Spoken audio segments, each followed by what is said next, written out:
Assalamualaikum warahmatullahi wabarakatuh. Selamat malam, kembali dengan saya Fauzi.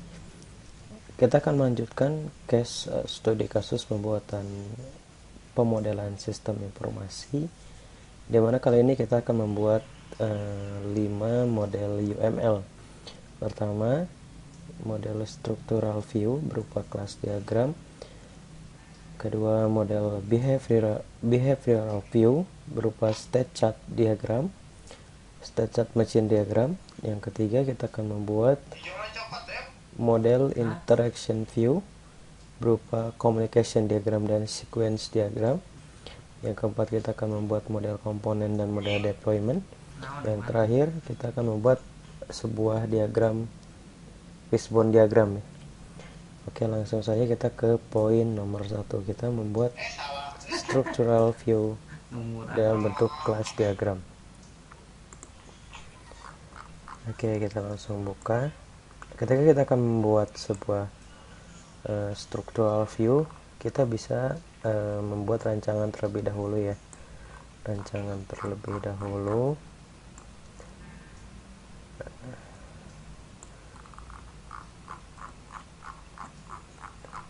Di sini kita kategorikan dulu setiap use case yang ada ya. Oke.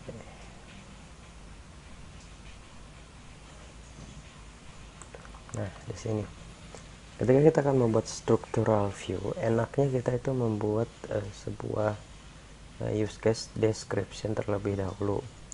Sebagai contoh, ini untuk proses entry sewa kendaraan itu ada 2 event yang terjadi, yaitu mutation event dan query event. Bedanya apa? Kalau untuk mutation event itu event yang istilahnya merubah, seperti create, delete, open dan sebagainya. Terus untuk queue itu query event itu sifatnya menampilkan, seperti cetak, print dan sebagainya. Nah, sebagai contoh di sini entry sewa kendaraan, ketika start unbill membuka berarti open, dia termasuk ke mutation event.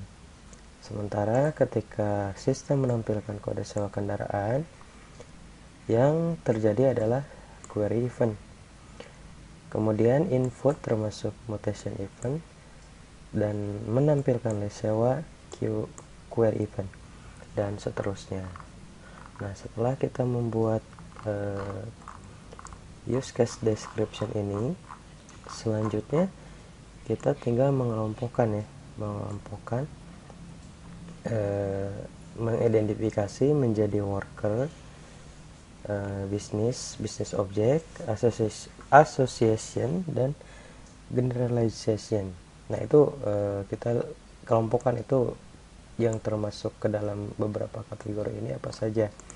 Misalkan pada aktivitas entry data diagram, aktornya siapa? Di sini aktornya staf admin.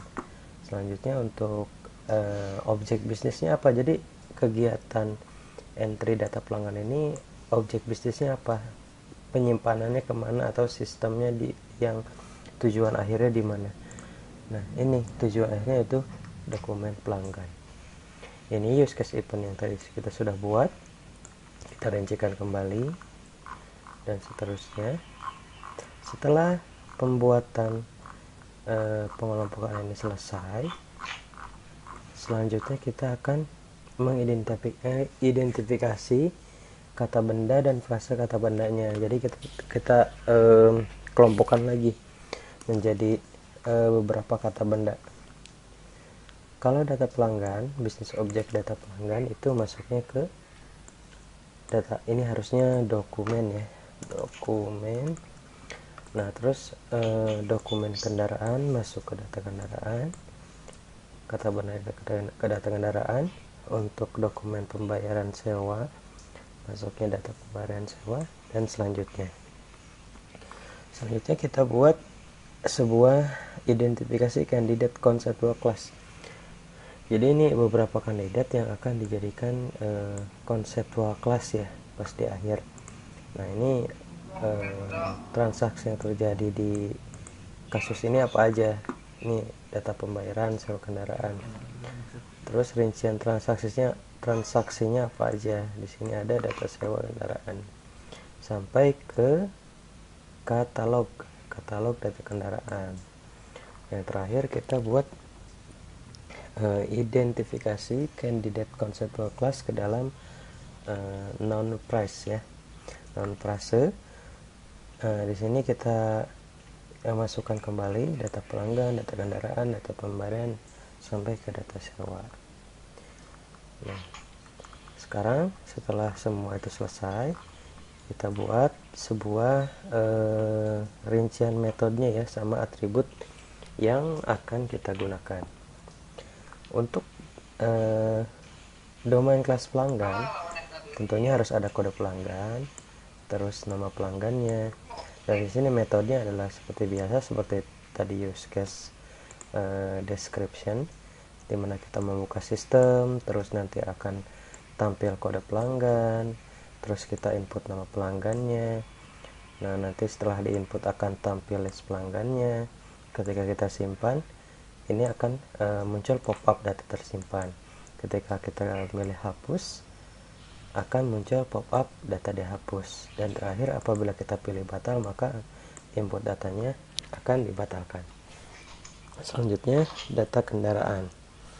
Nah untuk data kendaraan tentunya harus ada kode kendaraan, nama kendaraannya apa, kalau perlu juga kode pelanggan dimasukin sama nama pelanggan. Untuk metodenya juga sama, kita buka sistem, muncul kode kendaraan, ada input kendaraannya, terus tampil list kendaraannya, simpan, pop up tersimpan, hapus, pop up ini kurang, pop up terhapus, terus batal input kendaraan, dan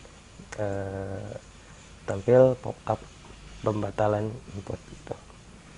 Sistem pembayaran juga sama, harus ada kode atau nomor pembayaran, kode kendaraan juga harus ada, kode pelanggan juga harus ada, nama pelanggan dan nama kendaraan. Sampai serah terima harus ada kode serah terima, terus nama kendaraan, kode kendaraan, sampai ke kode data sewa kendaraan. Harus ada kode sewa sama kode pelanggan dan nama pelanggan. Nah, selanjutnya setelah semua itu terbentuk, baru kita buat UML kelas diagramnya ya. Nah, ini kalau kita membuat UML kelas diagram, kalau langsung ditebak susah, soalnya kan di sini ada rinciannya. Maka kita harus buka buat rinciannya dulu. Ini sampai selesai, baru kita tinggal di deploy ke sini, diimplementasikan ke sini. Kita coba lihat.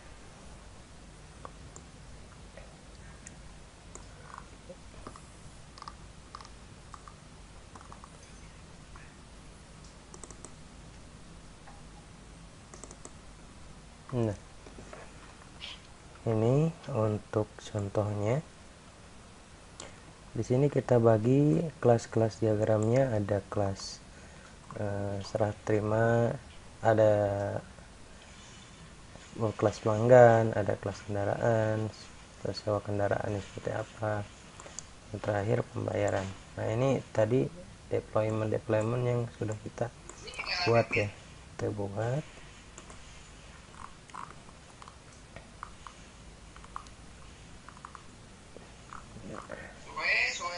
Kita lihat di sini. Yang jadi primary key-nya kode serah terima ya, kode serah terima. Terus yang lainnya bisa kita gunakan char, nama bisa gunakan char, kode pelanggan juga bisa pakai integer dan sebagainya. Kode kendaraan seperti biasa yang tadi di deployment yang kita sudah kita buat perancangannya, ada kode kendaraan, ada nama kendaraan, ada kode pelanggan, nama pelanggan dan sebagainya. Yang lainnya kurang lebih sama. Yang terpenting adalah kita buat dulu untuk istilahnya ini sebagai rancangan utamanya. Nah, setelah kita selesai baru kita deploy ke UML Asta Community. Oke, itu nomor pembuatan sebuah structural view class diagram, dimana kita membuat atribut dan metodenya.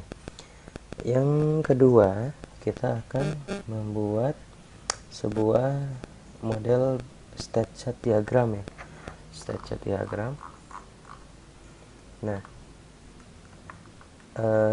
singkatnya state chart diagram ini adalah sebuah daur hidup ya, cycle hidup, dimana ketika sebuah proses atau kegiatan dilakukan, dia pasti ada awal dan ada akhirnya.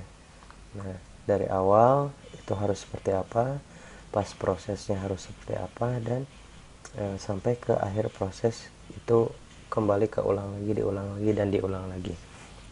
Nah, untuk sewa kendaraan ini kita akan membagi ke beberapa proses ya. Pertama, di sini ada tentunya kan sewa kendaraan. Kenapa ada sewa kendaraan? Dia harus ada trigger tentunya. Nah, di sini triggernya itu karena ada order sewa kendaraan. Nah, selanjutnya ketika sudah ada sewa kendaraan, selanjutnya harus ada pembayaran. Pembayaran ini triggernya adalah dibayar sewa kendaraan dibayar ini karena ada pembayaran sewa kendaraan. Selanjutnya adalah kendaraan diserahkan ke konsumen atau penyewa ya. Di sini triggernya karena ada serah terima kendaraan. Yang terakhir adalah ketika proses selesai ada proses kendaraan dikembalikan, karena 3 triggernya itu adalah pengembalian kendaraan. Nah, ini semua proses ini adalah semua proses sewa kendaraan. Nah, akan terhenti bila mana proses selesai ataupun ada order sewa yang tidak relevan atau tidak sesuai. Nah, singkatnya seperti itu. Gitu. Selanjutnya kita akan membahas tentang model interaction view ya. Dimana di sini kita bagi dua menjadi communication diagram dan sequence diagram. Nah, untuk lebih enaknya sih, untuk communication diagram itu biasanya semua proses yang diwakili dengan query event. Berarti apabila query event itu hanya seperti menampilkan, mencetak dan sebagainya. Makanya kita coba kita buat ketika staf admin mengentry data pelanggan. Nah, ini proses query event ini yang akan berinteraksi. Pertama menampilkan kode pelanggan, kemudian tampil pelanggan di sini ada, terus tampil pesan batal bila ada pembatalan dan sebagainya. Itu contoh singkatnya. Selanjutnya untuk communication diagram entry sewa kendaraan ya. Entry sewa kendaraan sama halnya dengan entry data pelanggan. Di sini kita akan melihat tampil list sewa, terus ada tampil kode sewa, ada tampil pesan batal, ada tampil pesan simpan dan sebagainya. Nah, ini biasanya beberapa komponen yang terlibat ini, pertama ada aktor, terus ada ini sebuah workflow prosesnya, dan ini objeknya. Nah, ketika aktor melakukan sebuah kegiatan, maka ada objeknya. Seperti tadi kita di awal, untuk seperti kelas diagram di nomor 1 kan harus ada worker, ada bisnis proses, dan data objek. Nah, ini kurang lebih sama, cuma ini dirincikan query event apa aja yang terjadi di sini. Nah, selanjutnya kita akan melihat sequence diagramnya. Sequence diagramnya kita ambil dari entry pelanggan juga. Nah,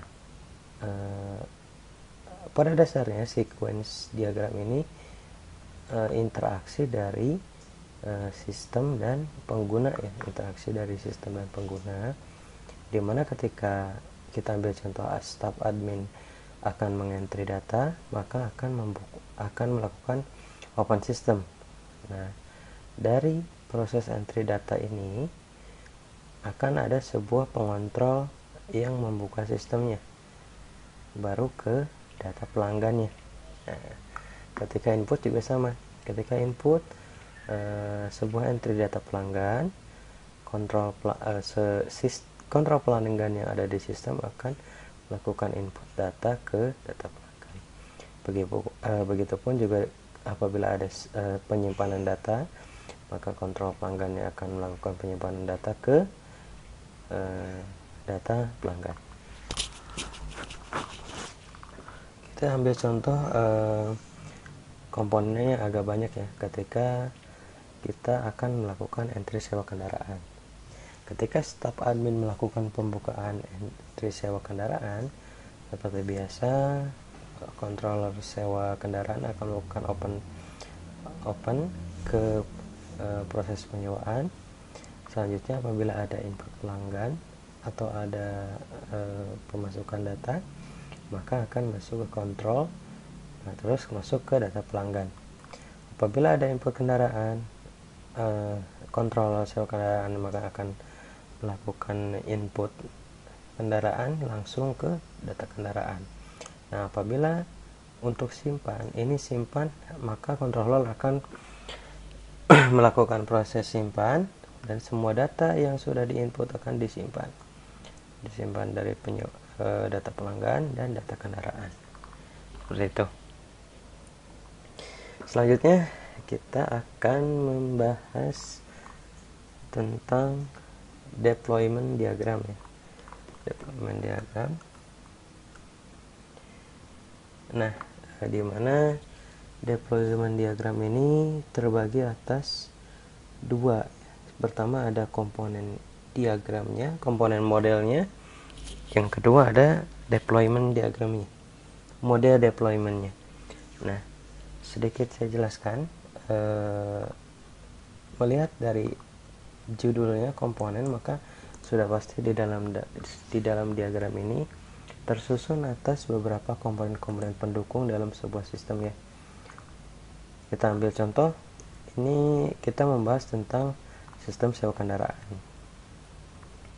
Nah, ketika kita menggunakan sebuah sistem sewa kendaraan, maka pasti ada aplikasi ya, aplikasi yang menjalankan semua sistem sewa kendaraannya.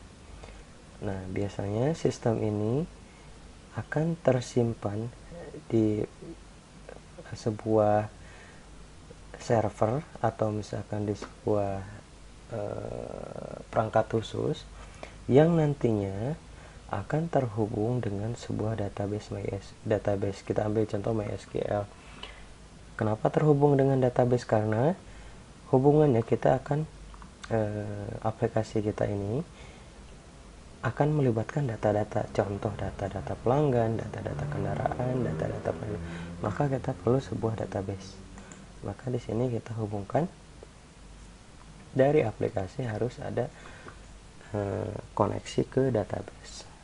Selanjutnya untuk sistem operasinya, ini perangkat penunjang yang bisa mengoperasikan aplikasi ini di sistem operasi apa, misalkan Windows 7 atau Windows 8 ataupun yang paling baru Windows 10 juga bisa. Nah, gitu. Selanjutnya koneksi dan printer apabila kita akan mencetak laporan atau mencetak bukti pembayaran dan sebagainya. Internet juga AVG ini sebagai contoh sebuah aplikasi anti malware, antivirus dan sebagainya. Kita bisa pakai AVG atau yang lainnya juga bisa gitu. library-nya kita coba pakai library.visual basic ya. Oke, itu contoh sederhananya. Selanjutnya kita akan mencoba melihat model deployment-nya. Nah, deployment di sini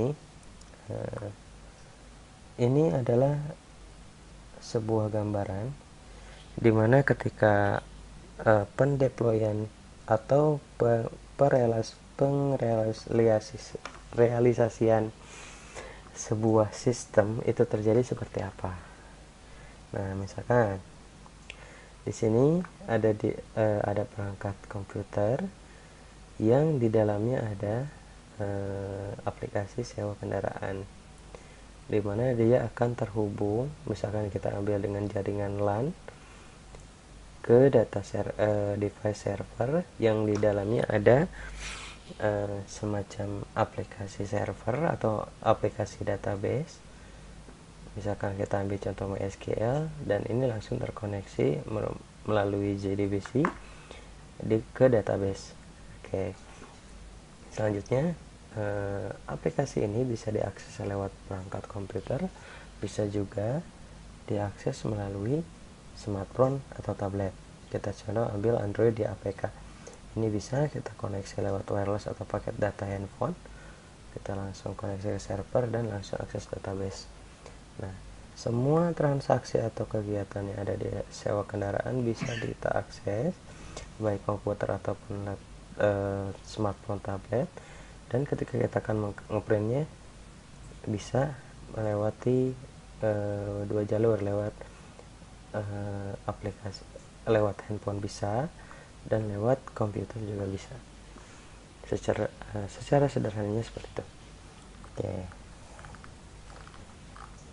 Yang terakhir adalah kita akan membuat sebuah model fishbone diagram ya. Seperti namanya, fishbone diagram seperti tulang ikan ya. Dia adalah kayak seperti hierarki seperti itu, dimana kita akan melihat sumber utama permasalahan itu dari apa saja.